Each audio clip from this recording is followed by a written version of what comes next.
जफर जी okay fine, मैं आपकी मजबूरी को एड्रेस कर रही हूं, आप सुने पहले। उनकी मजबूरी है, हम उनसे डायरेक्ट सवाल नहीं पूछ सकते, वो सरकार में नहीं है अभी। जिम्मेदार तो केयर टेकर सरकार को ही ठहराएंगे लोग। मैं जवाब दे दूं? हाँ हाँ बोले आप जी। देखिए, डीजी सीआरपीएफ, प्लीज जफर भाई, आई रिक्वेस्ट यू जफर भाई, आपका चांस हो गया। DG CRPF GP Singh ji है, वो किसको रिपोर्ट करते हैं? वो रिपोर्ट करते हैं आदरणीय गृह मंत्री अमित शाह जी को। अभी अनंत सर का भी मैं बहुत रिस्पेक्ट करता हूं। अगर अमित शाह जी इसके लिए जिम्मेदार नहीं है, मान लेते हैं, तो फिर जिम्मेदार है ज्ञानेश्वर कुमार जी। दोनों में से कोई एक जिम्मेदार है, या तो ज्ञानेश्वर कुमार जी इसकी जिम्मेदारी ले, या तो आदरणीय गृह मंत्री जी इसकी जिम्मेदारी दे। अब मैं क्यों कहा कि गृह मंत्री जी सबसे असफल गृह मंत्री है भारत के इतिहास में, इसलिए नहीं वेस्ट बंगाल के चुनाव में, ये तो एक थिंग। दिल्ली में तो वो गृह मंत्री थे ना कंटिन्यूइंग, जब दो जफर भाई ऐसे लोगों को नहीं समझ में आता। आई रिक्वेस्ट यू जफर भाई से मत कीजिए, आप बहुत सीनियर, मैं आपका बहुत आदर करता हूं, प्लीज सुनने दीजिए ना दर्शकों को, आप मेरे बात दीजिए ना, आप तर्क क्यों बीच में बोल रहे हैं? रुक जाए जफर जी, रुक जाए भाई, खाली इतना बता रहे हैं आप असरदार। जफर भाई प्लीज, अमित शाह आप असरदार गृह मंत्री हैं।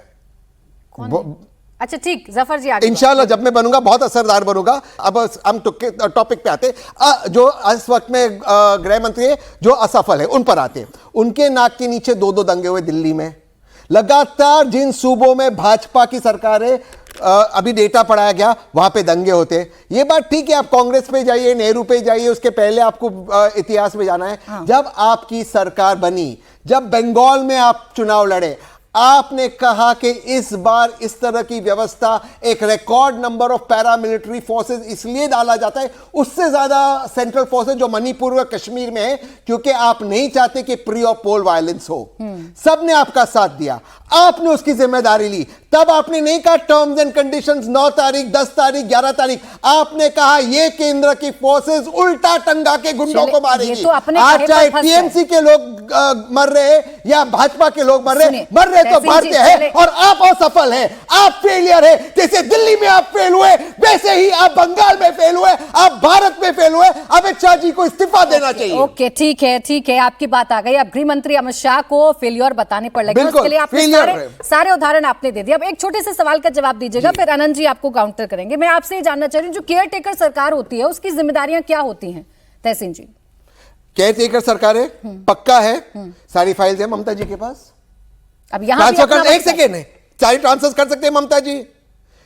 कोई इस वक्त प्रशासन, इस वक्त मॉडल, मैं आपको जवाब देता हूं, मुझे नहीं पता, मैं आपको बता दीजिए, केयर टेकर सरकार होती है हमारे संविधान में, अगर व्यवस्था है तो कुछ सोच समझ कर रखी गई होगी ना। इस वक्त मतलब क्या है उनका अभी भी सीएम होने का, अगर वो कुछ नहीं कर सकते? मैं वही बोल रहा हूं, इस वक्त भी शासन इलेक्शन कमीशन चला रहा है, जो डीजी सीआरपीएफ है, डीजी सेंट्रल फोर्सेस है, वो सीधे नो मीडियम इन बिटवीन आदरणीय ज्ञानेश्वर कुमार सिंह जी को और आदरणीय अमित शाह जी को रिपोर्ट कर रहे हैं, किसी और का बीच में दखल नहीं है। अब आप यहां थोड़ा सा ज्ञानवर्धन कर दीजिए। मैं तो केयरटेकर सरकार का रोल पूछ रही थी, लेकिन जैसा तहसीन कह रहे हैं, वो सिर्फ शायद मुझे लगता है एक स्टैचू के तौर पर ही है, बाकी वो कुछ नहीं कर सकते, कोई ट्रांसफर नहीं कर सकते। ऐसा होता है क्या?